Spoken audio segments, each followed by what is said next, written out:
जय श्री कृष्ण।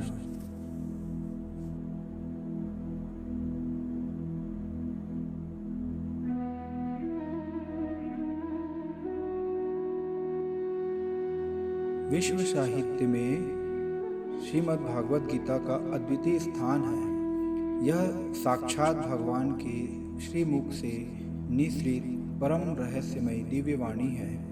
इसमें भगवान ने अर्जुन को निमित्त बनाकर मनुष्य मात्र के कल्याण के लिए उपदेश दिए हैं। इसमें भगवान ने अपने हृदय के बहुत ही विलक्षण भाव भर दिए हैं, जिनका आज तक कोई पार नहीं पा सका और ना ही पा सकता है।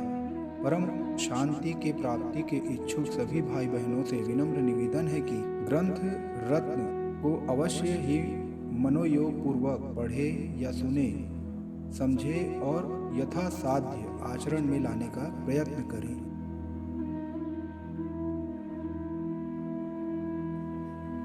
भगवान अनंत है, उनका सब कुछ अनंत है। फिर मुखारविंद से निकली हुई गीता के भावों का अंत आ ही कैसे सकता है। अलग अलग आचार्यों ने गीता की अलग अलग टीका लिखी है। उनकी टीका के अनुसार चलने से मनुष्य का कल्याण तो हो सकता है, पर वह गीता के अर्थ को पूरा नहीं जान सकता।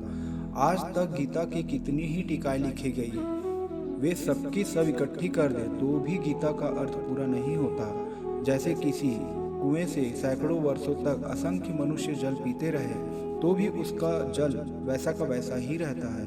ऐसे ही असंख्य टीकाएं लिखने पर भी गीता वैसी की वैसी रहती है, उसके भावों का अंत नहीं आता। कुएं के जल की तो सीमा है, गीता के भावों की कोई सीमा ही नहीं है। अतः गीता के विषय में कोई कुछ भी कहता है तो वास्तव में वह अपनी बुद्धि का ही परिचय देता है।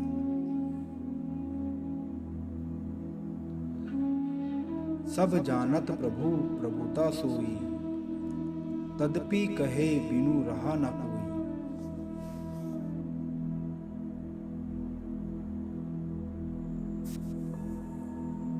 आज की दौड़ती भागती जिंदगी में हमारे पास इतना भी समय नहीं है कि हम अपने वेदों, पुराणों, गीता और धार्मिक ग्रंथों का अध्ययन कर सकें। तो मेरा एक छोटा सा प्रयास है कि जितनी भी ज्ञान की बातें मुझे मिलती जाएगी मैं आपके समक्ष रखता रहूँगा। तो मैं शुरुआत अभी गीता से ही किया हूँ। गीता जो है वो सिर्फ पढ़ने के लिए नहीं है, वो जीवन जीने की कला सिखाती है।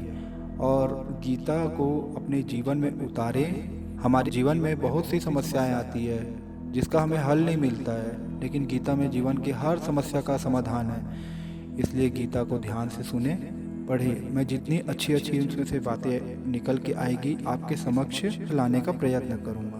धन्यवाद।